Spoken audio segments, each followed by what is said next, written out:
你们怎么还在玩啊？头线都玩没了呀！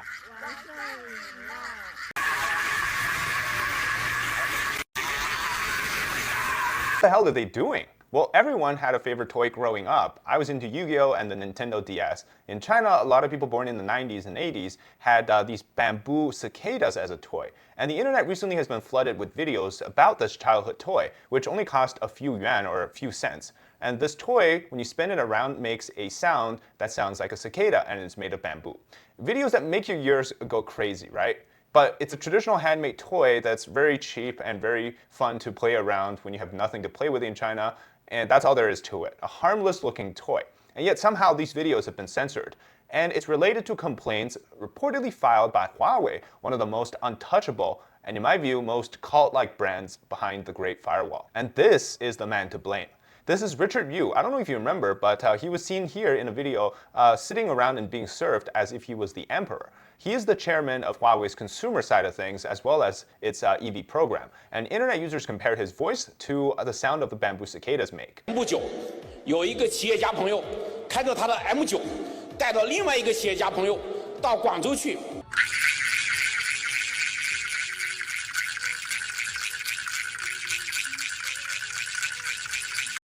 这个，我们这个啊，这个是吧？现在谁有手机的就可以哇哇哇的跳。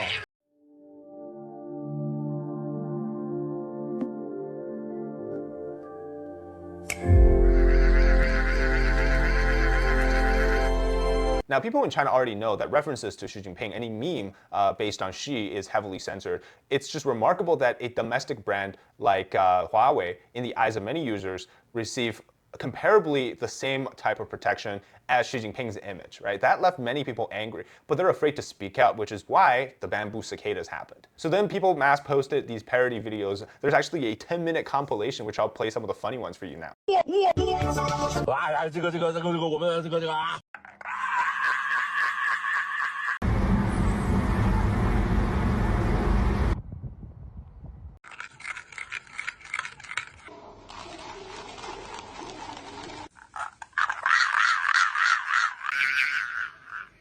好吃的鱼怎么没有人早点告诉我呢？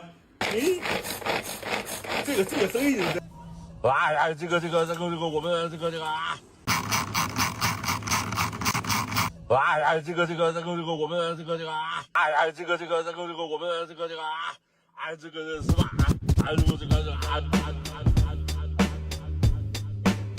这个What Huawei is facing this time is not just an ordinary wave of online meme playing, but it's an out-of-control brand crisis. The message is simple. Could a toy that cost a few cents become something of a forbidden object? And the answer is yes. A piece of blank A4 paper became the symbol of resistance in late 2022 in that white paper protest. So can this toy. Let's quickly understand where Huawei stands as a brand in China. I know that outside of China, here Huawei, you're like, oh, that's China's #1 phone brand. The CCP spent lots of effort to push Huawei as the Chinese version of Apple, a domestic superpower. But inside China, the propaganda is slowly dying, and people are just not trusting it. To put it plainly, a large number of Chinese internet users do not have a favorable opinion of Huawei, whether that's because of Richard Yu himself or just simply the products are just not good. First of all, there's the bragging aspect. One of Huawei's habit, especially Richard Yu, is during presentations of its phones and cars, they always say it's the best in the world. That we constantly hear the slogans such as "so far ahead" or "we continue to lead" or "far, far ahead." 遥遥领先同行，遥遥领先，遥遥领先，遥遥领先于同行，领先很多，遥遥领先，我们继续领先，远远遥遥领先于同行，遥遥领先，遥遥领先的，我们远远超越了。 远远超越了不止一代。啊哈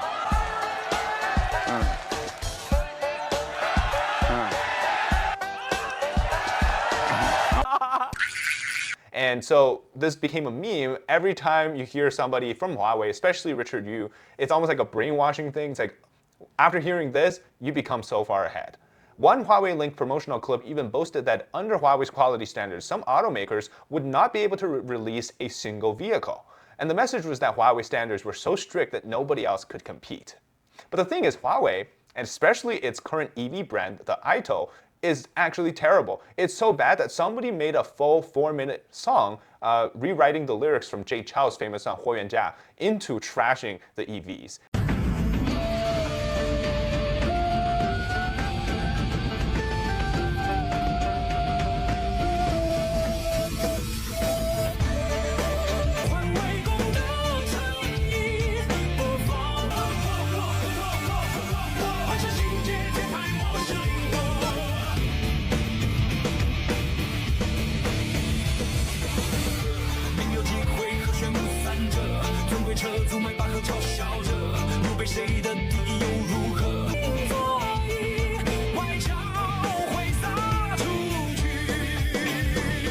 And honestly, like in my opinion, this is not even just because I'm biased or anything. Chinese brands, phone brands, car brands, they're genuinely not doing the best that they can. They're just copying and, really half-hearted copying, not even fully copying, only taking on like the surface stuff. So they're often filled, like the phones are filled with bloated apps and advertisements like these.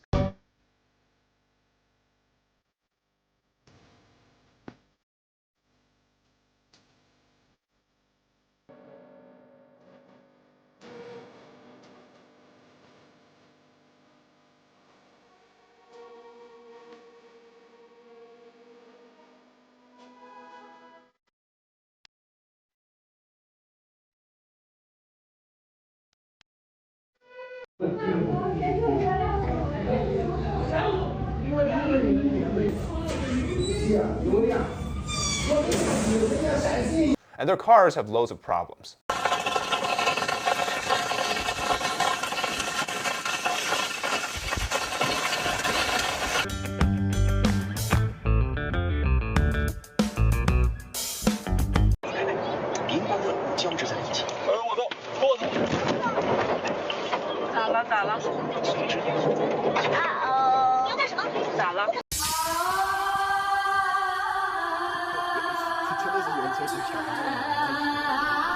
Some of which we've showed in our previous videos on Chinese EV.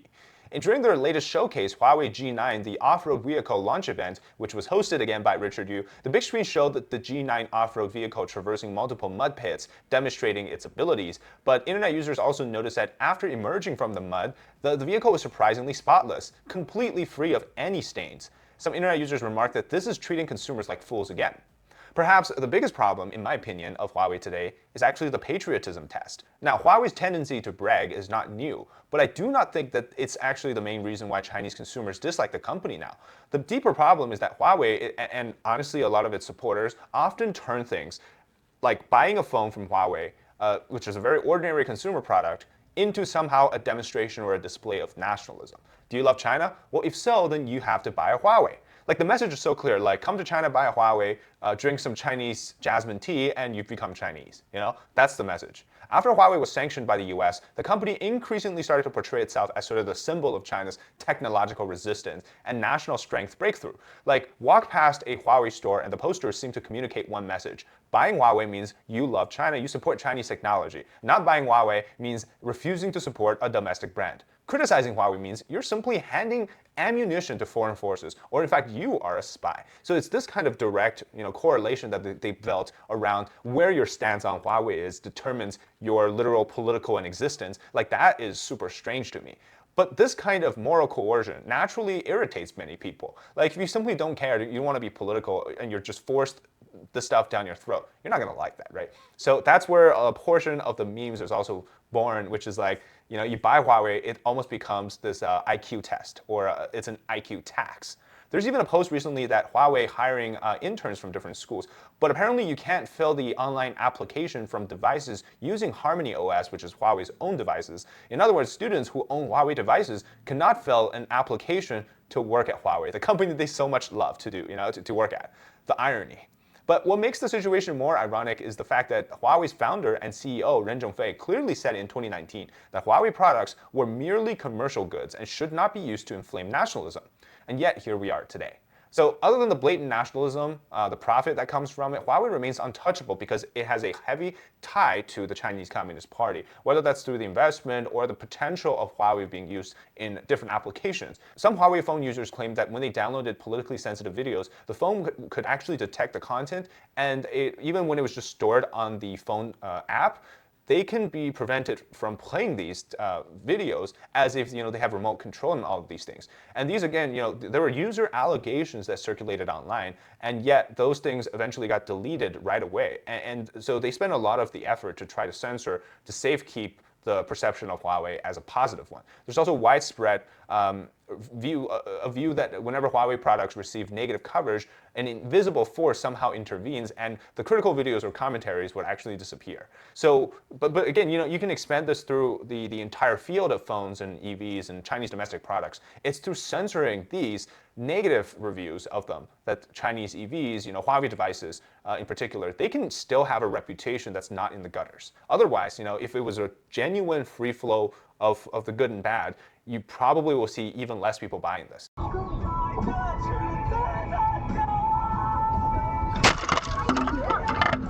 BYD is another example of this, right? There's a lot of things that's wrong with the cars, but yet, through censorship, you have built up a reputation that really is not true. So other people also took the joke further and basically called the few cents worth price-wise of this bamboo cicada as the best toy under 10 million yuan. And this is another meme because this is a parody of Richard Yu's earlier claim that Huawei's idle vehicles were the best SUV under 10 million yuan.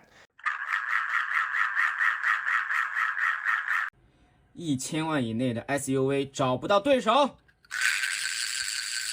The funny thing is, at the launch of this M9 car, he also described it as the most powerful SUV on the road, which is, again, both things are not true, right? So this is how the wave of satire developed. People reposted these and then wrote captions that indirectly mocked Huawei. And some users even started to demonstrate the toy beside a Huawei branded car or in front of the store, or just, basically doing the joke in person.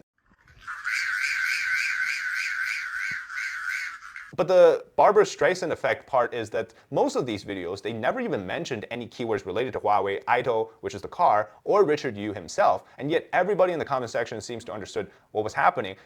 So I guess the censors also knew as well, or the people who reported it, right? So then Huawei's executives apparently could not tolerate that, and they began filing complaints with multiple platforms. Users who joined the sarcastic trend were subjected to what amounted to a platform-wide takedown campaign. Now, the reason this incident became so popular now, after about a week, is largely because of Huawei's own reaction. Originally, it was just not that serious. People were just holding a bamboo cicada, making a meme, literally, right? Calling it the best toy in the world. And then it just suddenly became a serious thing. Most people would have laughed and kind of scrolled past it and forgotten about it within a day or two. But then, Huawei decided that this is the moment we're going to shine by trying to take things down. And that's how this kind of turned into a protest against China's most beloved brand, Huawei. Thank you very much for watching this episode. Hope you enjoyed the content, and let me know your thoughts about this particular topic. And did you find the sound so similar? I thought it was pretty close. Thanks very much for watching, and we'll see you next time.